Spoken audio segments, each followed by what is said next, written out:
On a cold autumn evening, the wind blew gently through the streets of a small Italian town, while the streetlights began to reflect on the rain-soaked streets.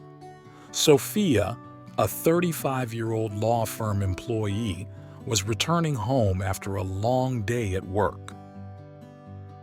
She was tired, eager to immerse herself in her evening routine, a light dinner, a bit of relaxation on the couch, and a few pages of her favorite novel. But that evening, a strange sensation came over her as soon as she crossed the threshold of the house. There was something in the air, a faint scent that she couldn't identify. Before continuing, subscribe to our channel and activate the bell. Sophia lived a simple and quiet life with her husband Luca, 40 years old, an engineer who worked for a local company. Their marriage, without major upheavals, had always been stable and based on mutual respect. They had no children, a shared choice that they had never regretted. Both devoted their energies to work and to taking care of their home, an apartment on the third floor of a quiet condominium. That evening, however, as she took off her coat, Sophia could not ignore that strange uneasiness. She put down her bag, turned on the light in the kitchen, and realized that something was wrong. It was not an immediate sensation, but a set of small details that seemed out of place. The table was in perfect order, but the tablecloth seemed slightly shifted compared to how she had left it that morning. Maybe I'm just exaggerating, she thought to herself, trying to push away that feeling of unease. After preparing a quick dinner, Sophia decided to take a shower to relax. Maybe the hot water would help her calm down. But she also noticed something unusual in the bathroom. There was a slight trace of water on the floor, as if someone had used the shower before her. But that was impossible. Luca was still at work, and no one else had the keys to the house. The tension was mounting. She tried to convince herself that she was imagining it all, perhaps because of the stress accumulated over the past few months. The work at the law firm had become increasingly demanding, and the long hours spent in the office were starting to take their toll. Yet, despite her efforts to rationalize, the uneasiness did not leave her. In the days that followed, other small details added to that first episode. One morning, she noticed that a slice of ham was missing from the refrigerator. She remembered not having opened the package. Another day, the cushion on the sofa was slightly moved, even though Sophia was sure she had left everything in perfect order. As time passed, the signs piled up, making the situation increasingly disturbing. A bottle of perfume had been left open in the bedroom, and the washing machine, which Sophia had left dry before leaving the house, was inexplicably damp when she returned.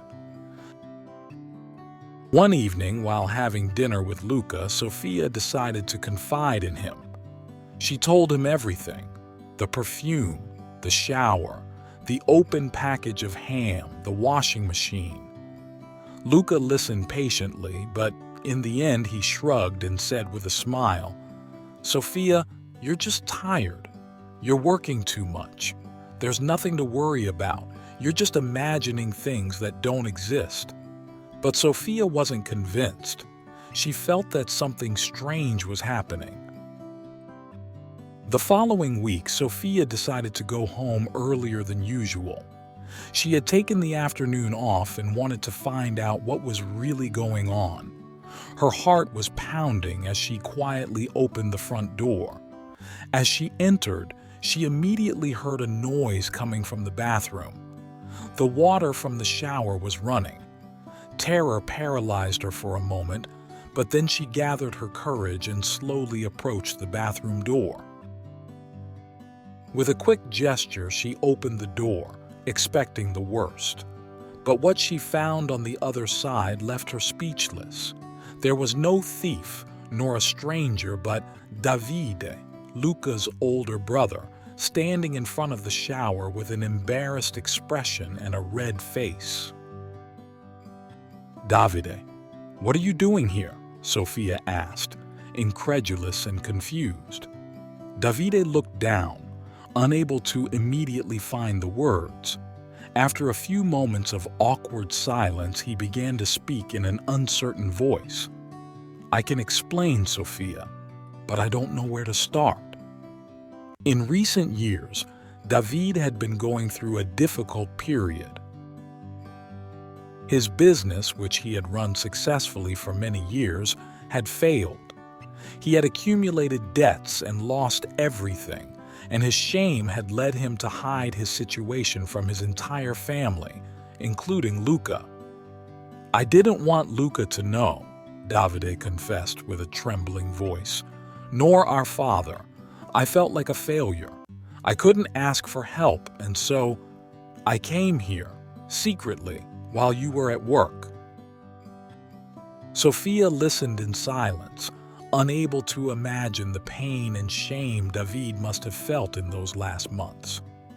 "Why didn't you ask for help?" she asked him softly. "I couldn't. I didn't want to seem weak in front of my family.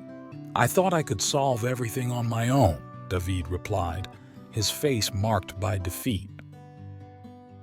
Sofia knew she couldn't keep that secret, even though she understood David's pain.